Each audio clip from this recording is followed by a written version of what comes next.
sky and my daughter's eyes lies a divinity that observes without interceding. No prayer summons. Somewhere between my daughter's eyes and my conscience lies a truth as simple as raw honey, envelops me, begs of me, requires of me complete presence. Somewhere between presence and delusion is a peace that defies static inflexibility, that requires evolution. And so I am becoming. I read a story the other day. Last year, maybe. Could have even been 3 years ago. It was about a dragon so dead inside, without hope, that it had to swallow the sun to feel the light. And the world became so cold that the dragon only had one lizard left to speak to. For lizards speak in whispers and flicks, ancient languages that only dragons can comprehend. The dragon had to use all the heat of the sun to warm the rock where the lizard sat. And the dragons, they cannot speak when breathing fire.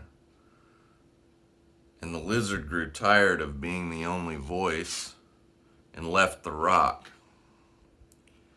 Maybe I'm the dragon, only my mouth is forbidden the taste of the sun. Or maybe I'm the lizard and tired of talking to myself. Maybe you're the lizard and I cannot understand your whispers. But I know I want my words to be something that only you can understand. But I fear that I am the sun burning out and waiting to be swallowed whole. Either way, breathing fire is a valid alternative to talking.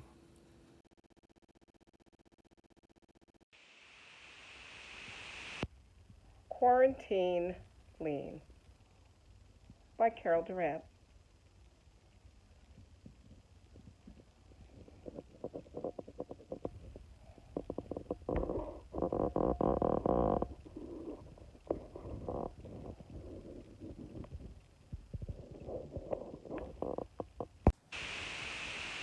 Quarantine Lien. With pretzels in one hand, dip in the other. I'm going to increase my girth, but for what it's worth, I leaned over and poured brown liquor, pounced on the clicker to Netflix and Phil.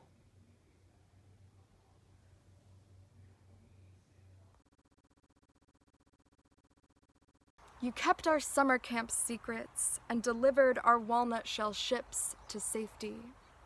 Our Lady of 1,000 faces, you were never afraid to take up space. Turned our schoolyard to a lake, your April statements always gushed in loud and clear. When winters froze the whole world over, you continued, boldly flowing. Snow boots standing on the bridge, my brother showing me your promise. We watched our sticks go for a ride and then come out the other side. In your ever-changing tides, we found our constant. When we learned about creation, we played God along your banks.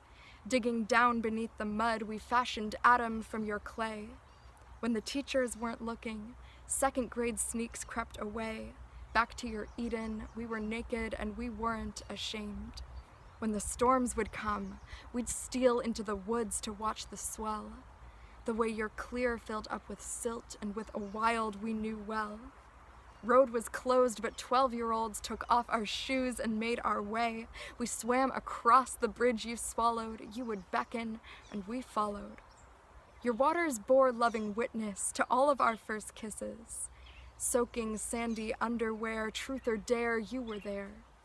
And when our best friend came out, you gave him your blessing. We watched him wade up to his chest and lay his lifted weight to rest. I used to cover Sophie's freckles with blue paint made from your stones. She'd paint stars all down my back with little bits of brick we found. When little brick bits turned to lipstick, turned to 16-year-old tears, you wept with us. We were sisters, sharing grief. And when my summers burned too hot, your cold caresses brought relief. Cooled me down even when all the chemicals couldn't. Pass no judgment as you'd watch me tend the burns in ways I shouldn't. Splash sunlight on my reflection when you knew I needed help seeing it clearly. You have always held so much for us, always trusted us, always knew that we would wind our way to the other side of every bridge, that we would flow our way from kids to girls to women. River, someday, I hope to be half the woman you are.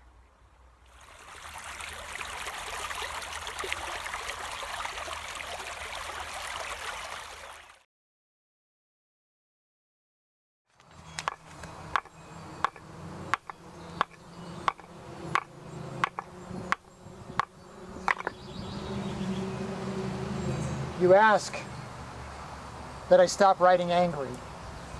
Time to move on. But words only look angry when the world is. And the world is hurting. And these words hurt, just like our lungs.